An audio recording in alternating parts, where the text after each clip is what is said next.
Alrighty, so today, or right now, what we're doing is we have a brand new account. We've never cleaned here before, and apparently no one else has either. But sometimes that's how it is when we step in and start an account. It's nice to be able to help somebody get their place clean again. This facility hasn't been cleaned in a couple of months. There's a lot of buildup. I don't think it was cleaned real well when it was being cleaned. So there's a lot to do. Just initial cleaning, just getting this up to square one so we can come in every week and do a nice clean on it and make it look fresh. So I'm gonna kind of give you some steps. I'm not gonna actually do every single step. And I'm gonna break those tasks, instructional tasks, out into separate videos that you can watch. But here we are in a bathroom that hasn't been cleaned in a long time, and we're gonna always go from top down. So all the high dusting, and then we're gonna kind of work our way down and then around. So first of all, we're gonna take a high duster and we're gonna hit all of these corners up top and go around the room. We're gonna go all the way around the top, every single corner and and then we're gonna go down each corner all the way to the bottom. Those spiders do not prefer top or bottom, they are everywhere. And then I'm going up above and hitting that ledge. And then we're gonna get behind this door, which is frequently neglected. There's a lot of cobwebs down here in that corner and all the way back. We'll just get rid of them. Okay, and I'm even gonna move this little cart because it's on wheels. Tori, can you focus in on that base shoe, that base ridge? Okay, so now there's a lot of cobwebs back here in the corner, on the walls, on the floor, and you can even see behind the toilet paper. Can you shoot in, like show the relationship between that toilet paper and this wall right here? This is all toilet paper fuzz stuck to the wall from years of the toilet paper roll being right there and no one wiping down the lint from that. So while I'm here, I'm just gonna catch this cobwebs and lint and toilet paper dust from this whole area and get rid of that. All right, so there's also some, it's pretty bad back in here as well, so I'm catching all that. Okay, here's another quick little tip. We're in this bathroom that needs rehabbed. Nobody's cleaned it for a long time. This toilet paper has made a huge mess with just lint, and so has the paper towel dispenser. People pulling paper towels for years, and all that lint just lands on this trim, that little ridge. And I wiped this down with a duster brush, but I want to show you the broom. All of this, there's tons of stuff along that top edge of this. And so I'm just kind of jamming this down on there real hard, getting the top of that clean and running it all the way under there. It's covered in lint and stuff. So you can take your broom and use that as your tool to clean up the top edge of this and get your corners. You know, quarterly or once a year maybe you'll do this just to keep it from looking bad. But if you don't ever do it, then and you can, if you keep it up and it doesn't ever accumulate and get sticky and gross, you can just use a duster. Just dust the top of it. But it's gotten so bad after so long. So anyway, the broom, thank you. Here we are at a sink. This sink has been neglected for a long time. The counter is ruined. It's never gonna look great. But the faucet could look way better. The sink could look way better. So much about this could look way better. It can look like it's been cleaned, but it hasn't. So I'm gonna show you chemicals, tools, and step-by-step process and kind of describe a little bit of why are we starting where we're starting at. Get rid of these things. I'm just going to put those over here on the toilet. And then if you notice, if you take the camera and zoom in a little bit on this right here, this is super common. It's everywhere. It's hard water deposits. It's lime scale. So we live in Kansas. There's a lot of limestone and there's a lot of that in the water. So it's going to build up with dirt on it. And it really won't scrub off with a scrubby sponge. This might help, but it's never going to come off with that. So it's going to need a little bit of chemical. This chemical is my preferred acid chemical. It's Comet, and it dissolves soap scum and hard water film. So that's pretty much what we're going to do. We don't have a shower here, but the chemical is going to work in the same way. And this is the one I like. It's an acid cleaner, so you have to do this process and then rinse it. If you're going to do any other type of chemicals in this sink, like bleach, ammonia, Windex, vinegar, anything, you're going to want to rinse this away first. So we don't want to mix anything by using different steps. So I'm going to spray this down. Oops, let me open it. And I'm not using a lot. It just has to be enough to kind of be wet. So I'm kind of moving it around with my fingers. You really don't need a lot. And then it needs to just soak on there. It needs to have a minute. And then would you zoom in on the drain, Tori? I'm gonna give that a good, yeah. So sometimes there are different things that are causing these things to look bad. So that's hard water deposits. There's some hard water deposits down in here, but there might also be some rust. We'll see how that goes. Put this away. Don't really need a whole lot of that. The other thing, so in regards to getting those things out, we're going to take this and we're going to, it's a pretty stiff, and you want to kind of keep it, you don't want to lay it down and make those things go flat. You want them stiff and hard and at an angle against. So, and then you can get all the way back here. You can already see that there's stuff coming loose. And the chemical and the stiff brush are really working together on that. And then underneath there, I lift that up and do this.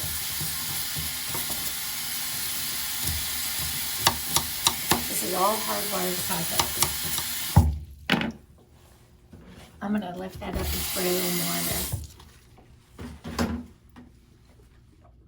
Okay, so my next little tip is for the speed cleaning system. One of the tips is never wipe and polish your surface until you are done cleaning. So if you still have more to do, like now we're gonna take our razor and we're gonna catch all that stuff that didn't come up with the brush. I don't wanna wipe this with my rag just to see, oh, am I done yet? How good does it look yet? You've just added time to your process by trying to polish it up before you're actually done cleaning it. And so they call that see through the dirt. You're going to use your eyes and experience to see there's still some dirt, it's loose there, but you're gonna see right through that and see, bring in your camera, that there is a ridge right here that did not come clean with that brush and that chemical. So we're gonna take our razor blade and put it at an angle and just kind of go all the way up against and just scrape off that last layer of hard water deposit. It's coming up very easily. I mean, this is gonna look great. It's gonna look brand new, the sink edge, by doing that. It's a little bit thicker over here. People use hot water. There's a lot more water drippage on the left side. That's very common. Okay, so now we're done. Now we can wipe that up and see how good that looks. But you don't want to keep coming back, wiping stuff up over the same thing because you didn't completely finish your cleaning on the first go around. Okay, Tori, can you, sorry, I'm trying to talk, say too many things at once. Okay, can you zoom in and look at that edge? Thank you. Okay, so now this under here, I sprayed it, and I'm not going to use my razor on it. I'm going to use this hard scrubby because I don't want to scratch the chrome with my razor. But now that that's sat on there for a while and just really pushing with my thumb, I'm like, I am really pushing hard with this back and forth. And Tori, zoom in. There's still some right there. I'm almost done, but I am not done. If you are cleaning something and you wipe it, scrub it, scrape it, or whatever you're doing, if you see that it's coming off, it's getting better, the stain or the soil or the whatever, if it's coming off with what you're doing, you're not done until it's all off. So you can see it's getting better and better. But I know that last piece is going to come off because the first part came off. Yep, it's taken a while and it's taken some rubbing.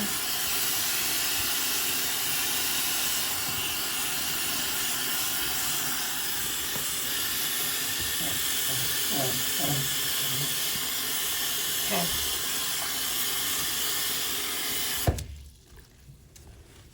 Okay.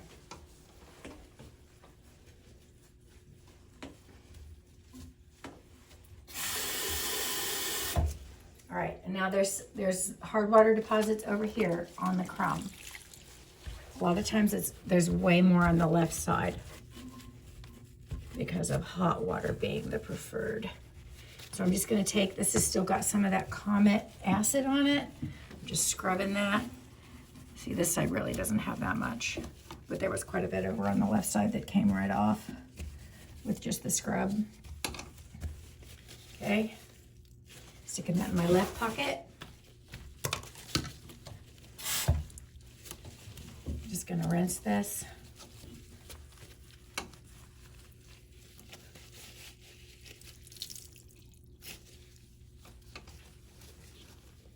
Now that I know I've got everything off, it's okay to go ahead and wipe it down and rinse it. I'm not wasting my time. Okay, goes into my wet pocket. And then I'm gonna, my next rag, I can kind of polish that up with, make sure there's no soap or anything on it. Okay, now I sprayed the Comet in here. Of course, we ran some water, but it did have some time to sit. Do you want to, can you see? Okay, you got that. Thank you. So I'm really getting those bristles at a, yeah. Okay, now let's rinse that and see what happens. Yep. Yeah. I think we're there. That is not, that's not. Okay, I'm sticking my thing back in there. Okay, and now the bowl. This is not bad. The men's room is worse. And a lot of times there's just a scum that's built up over time, and it's not slick, it's just kind of a brownish scum. And spraying it and even scrubbing it with this is not going to be enough. You need a Mr. Clean sponge, which is basically a nano grit sandpaper. It's like a little nano microscopic sandpaper type of item. So you got to be careful what you use this on, but you can really scrape any of that nasty, and this will get rust and stuff off too. So any stains, you know, if they're gonna come off, that might be a way to get them off. But now this sink is super slick and clean. Okay. And I'm gonna pull this guy back out and just kind of polish things up. Wipe that out. Okay, now there's one last piece of cleaning to do on this. I'm putting this back in here because it's not really done yet. Is this around here. And it doesn't have to look that bad. The caulk is not broke. The seal is not broke. There's no reason for this to be nasty except for it just isn't getting cleaned proper. So I'm going to spread that around with my brush. Just kind of right there.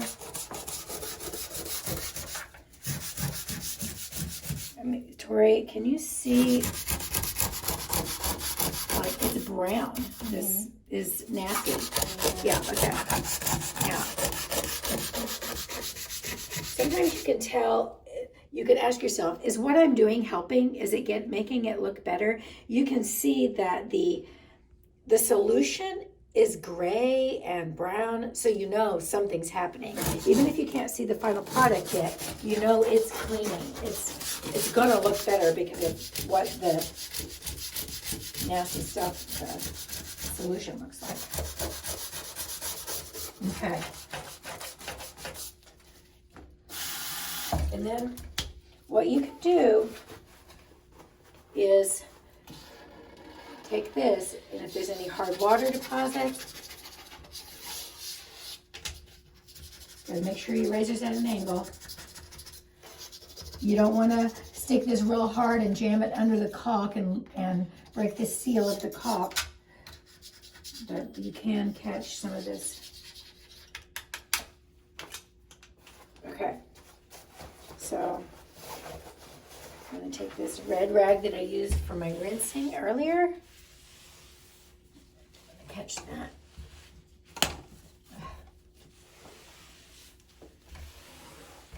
Okay, can you see how that's nice and white again?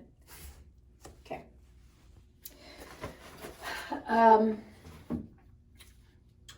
If we've cleaned an account when we started it and we got it, we did all this to it and it's good to go, you shouldn't have to do this, every single bit of this ever again. You will want to, on a monthly basis, put some comment around here and scrub that hard water deposit off.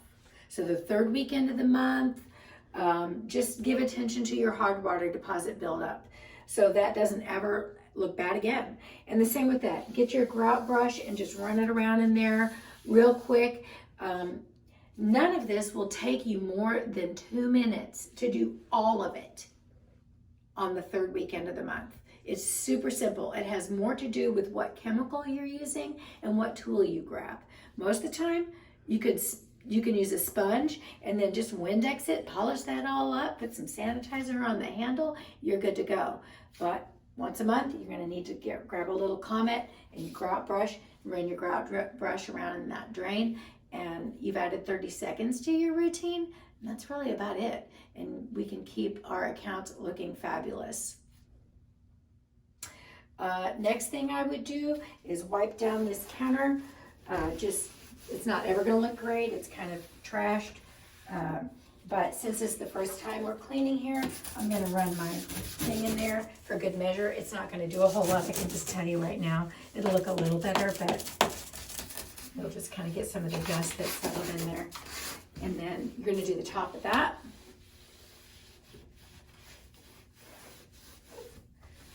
And now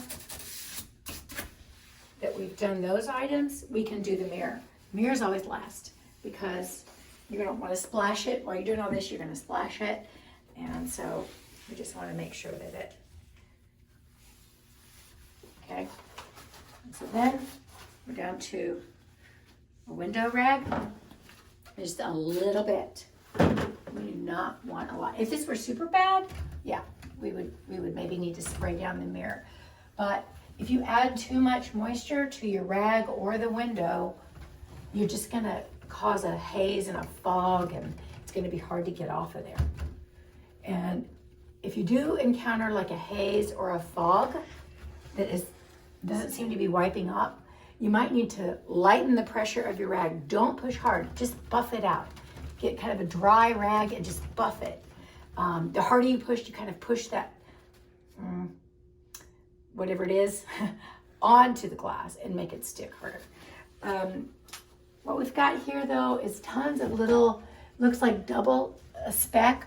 There's a speck, and these specks are duplicated because they're on the mirror and they're being reflected back. So I can always tell, like if there's a speck and it looks like there's two, well, it's actually just on the mirror and can get scraped off. But this hasn't been done in a long time. Sometimes you've got paint on a mirror from people repainting a room, but it doesn't have to stay on there. Okay, kind of buffing that out. Okay, that mirror is fresh. The only thing that I would do, like this is super nasty, this bottom piece of trim.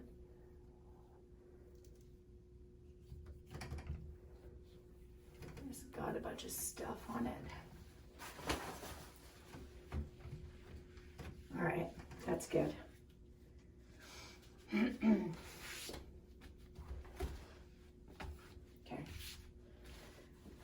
Then the other thing I do, I've got this here. Got my wet rag. It's just got a little chemical on it. These things build up dust. Bathrooms are dusty. Got toilet paper, paper towels. Here we are at paper towel dispensers. These things are always looking bad. Got to dust the top. Bathrooms are very dusty. And then open it up. This is pretty good. I probably wouldn't add any more. If you add too much more, it gets too heavy and it just rips and shreds everywhere. You do got to make sure that you have the right kind of paper towel. This is called a multi-fold or a C-fold. It makes a C, and so it's called a C-fold. Make sure that those are facing down. And then that it comes out, you can have something to pull out. So if it's in there upside down, you have nothing sticking out to pull. And then while we're next to the light switch, the wall around the light switch, super grimy. Doesn't make you feel good and comfortable about using that light switch. That was just Windex, but we're trying to sanitize our light switches. And so if you're sanitizing our light switch, you cannot just spray it and let it drip. You have to catch that and then you can pat it. We need to let that sanitizer or disinfectant sit on the light switch. You can spray it, but then you can just kind of pat it and keep it from running. And now you've got a wet, disinfected light switch without a lot of running and so forth. So got all that cleaned up.